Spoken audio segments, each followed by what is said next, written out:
नमो नारायणाय। आप सभी को कार्तिक मास की हार्दिक शुभकामनाएं। आज एक कथा शुरू करने से पहले मैं आपको कार्तिक मास में की जाने वाली पूजा पाठ और कार्तिक स्नान के बारे में थोड़ा सा जानकारी देना चाहती हूँ। हमारे हिंदू धर्म में कार्तिक मास को बहुत ही पवित्र और शुभ माना जाता है।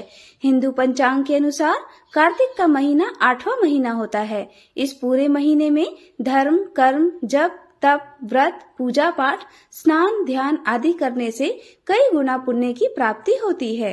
पूरे महीने में ब्रह्म मुहूर्त में उठकर स्नान किया जाता है। संभव हो तो पवित्र नदियों में भी स्नान करना चाहिए, नहीं तो घर पर ही नहाने के पानी में गंगा जल मिलाकर स्नान किया जाता है।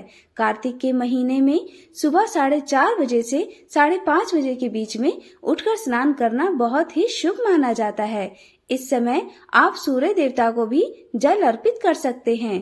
पूरे महीने में तुलसी जी की पूजा करनी चाहिए।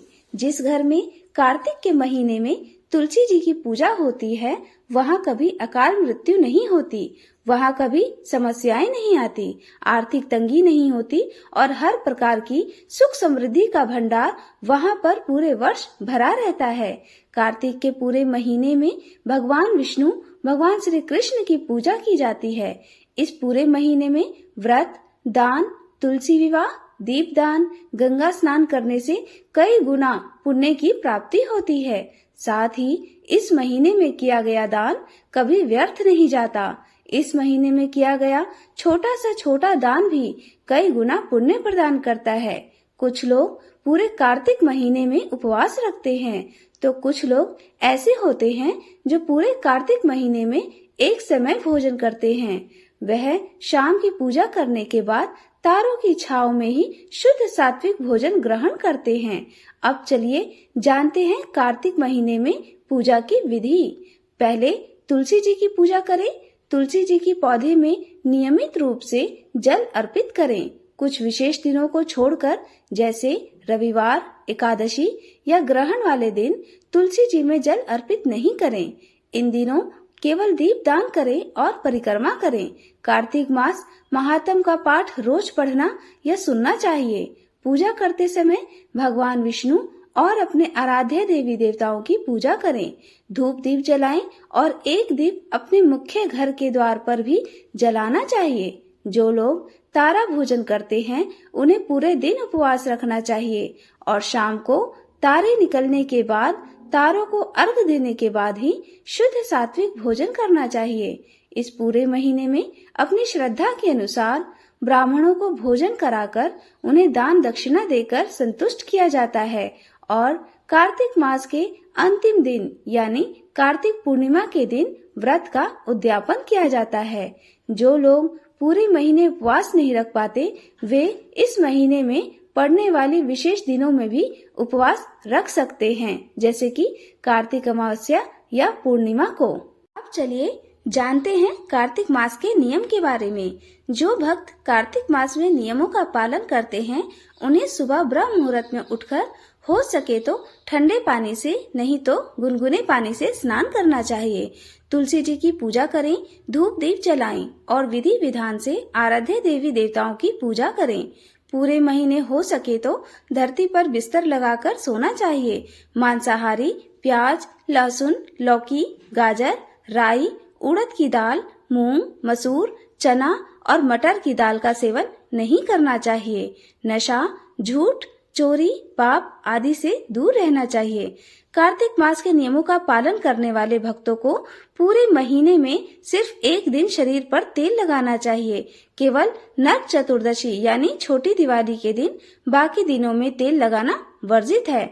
जो लोग पहले से ही इन नियमों का पालन करते हैं, उन्हें इन सब की जानकारी होती ही है। लेकिन जो लोग पहली बार कार्तिक मास के नियमों का पालन करना चाहते हैं, उनके लिए यह जानकारी आवश्यक है। मुख्य नियम यह है कि ब्रह्मचर्य का पालन करें।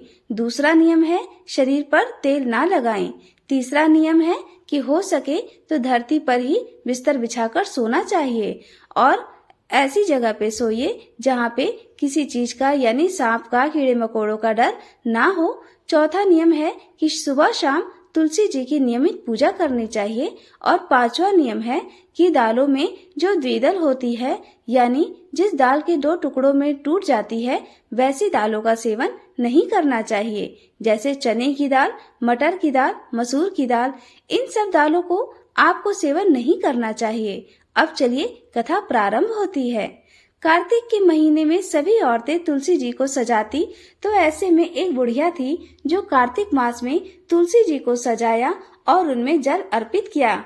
और जब वह जाती तो तुलसी माता से वह एक ही चीज कहा करती, हे तुलसी माता, सत्य की दाता, मैं तेरी दासी हूँ, मुझे बहू दे, पीले रंग की धोती दे, मीठा ग्रास दे, वैकुंठ में वास दे, अच्छी मौत दे, चंदन का खाट दे, अच्छा राजा दे, खाने को दाल भात दे, और एकादशी के दिन कान्हा जी का कंधा। बुढ़िया की यह बात सुनकर माँ तुलसी धीरे धीरे सूखने लगी। तुलसी माता को इस प्रकार सूखता हुआ देखकर एक दिन भगवान श्री कृष्ण ने उनसे पूछा, हे तुलसी, तुम प्रतिदिन सूखती क्यों जा रही हो? तो तुलसी माता भगवान से कहने लगी, हे प्रभु, मेरे मन की बात मत पूछो। तो भगवान ने मुस्कुराते हुए कहा, अरे मैं नहीं पूछूंगा तो कौन पूछेगा? तुलसी माता फिर कहने लगी, हे प्रभु, एक बुढ़िया आती है और अपनी बात बताकर चली जाती है। मैं तो उसकी सभी बातें पूरी कर दूंगी, लेकिन कान्हा जी का कंधा कहाँ से लाऊंगी? तुलसी जी की यह बात सुनकर भगवान श्री कृष्ण कहने लगे, जब वह बुढ़िया मरेगी तो मैं स्वयं कंधा देने उसे आ जाऊंगा। इसके कुछ ही दिनों के बाद बुढ़िया मर गई। उस बुढ़िया के मरने पर सारा गांव इकट्ठा हो गया और उसके अंतिम संस्कार के लिए जाने लगा। जब गांव के लोग उसकी अर्थी को उठाने लगे, तब वह अचानक से बहुत भारी हो गया, जिससे उसकी अर्थी किसी से भी नहीं उठी। तब सारे लोग कहने लगे, यह तो बहुत संस्कारी थी और हल्की भी थी, अंततः इतना भारी कैसे हो गया? तब वहां पर भेष बदले बूढ़े ब्राह्मण के भगवान श्री कृष्ण वहां आए और कहने लगे, अरे यह भीड़ कैसी है? तब गांव वाले कहने लगे, एक बुढ़िया मर गई है और वह इतनी पापी थी कि आज उसकी अर्थी उठ नहीं रही है और बहुत भारी हो गई है। फिर भगवान श्री कृष्ण कहने लगे, अरे भाइयों, जरा मुझे इस बुढ़िया के कानों में कुछ कहने दो, फिर यह अर्थी शायद उठ जाए। भगवान श्री कृष्ण बुढ़िया के पास गए और उसके कानों में कहने लगे, माई, तू अपने मन की कर ले, पीताम्बर की धोती ले, मीठा ग्रास ले, बैकुंठ में वास ले, चटकी की चाल ले, चंदन का काट ले, झालर की झनकार ले, दाल भात को जी और कान्हा जी का कंधा ले। इतना कहते ही बुढ़िया हल्की हो गई और भगवान श्री कृष्ण ने उसे अपने कंधे पर उठा लिया। इस प्रकार उस बुढ़िया को मुक्ति मिल गई और वह वैकुंठ लोक को चली गई। इसलिए हम तुलसी माता से प्रार्थना करते हैं कि हे तुलसी माता, आपने जैसे उस बुढ़िया की लाज रखी, जैसे आपने उसके विश्वास की लाज रखी, वैसे ही इस कथा को कहने, सुनने और हुंकार भरने वाले सभी भक्तों की लाज रखना। जैसे भगवान ने उसे कंधा दिया, वैसे ही हमें भी कंधा देना। प्रेम से बोलिए, तुलसी माता की जय, भगवान श्री कृष्ण की जय। तो ये थी कार्तिक मास में सुनी जाने वाली पौराणिक कथा। तो आज की ये कथा कैसी लगी, प्लीज कमेंट करके जरूर बताइएगा और चैनल को सब्सक्राइब करके वीडियो को लाइक कर दीजिएगा, बेल आइकन को प्रेस कर दीजिएगा ताकि मेरी किसी वीडियो की नोटिफिकेशन आप तक सबसे पहले पहुंच सके। जय विष्णु देवाय नमः। ओम नमो भगवते वासुदेवाय नमः।